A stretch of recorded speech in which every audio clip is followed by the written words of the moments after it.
Hey guys, welcome back to our YouTube channel Login Aid. Today in this video, I am going to show you how to apply for Safeport Law portal.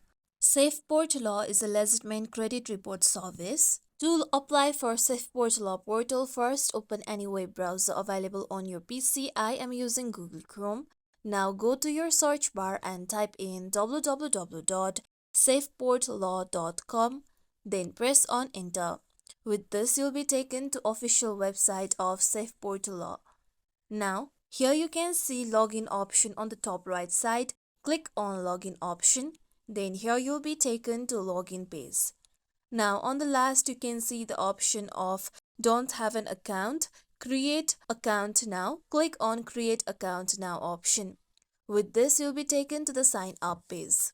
Now here you need to enter your information. First, enter the email address that you want to use to apply for Safeport Law portal. Then enter the last 4 digits of social security number on the given box. After that, click on the option of submit. After you submit your information, you will receive a verification link to your email address that you have provided. So go through your mail address and look for the mail sent by Safeport Law.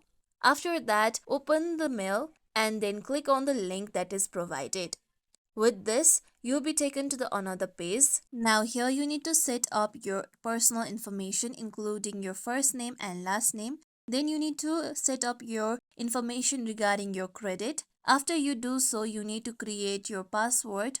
With this, you'll be able to apply for Safeport Law portal. This is how we can apply for Safeport Law portal on PC. This is it for tutorial everyone. Hope this tutorial was helpful to you all. If you like today's tutorial, make sure you like, share, subscribe to our YouTube channel for more tutorials like this. Thank you for watching.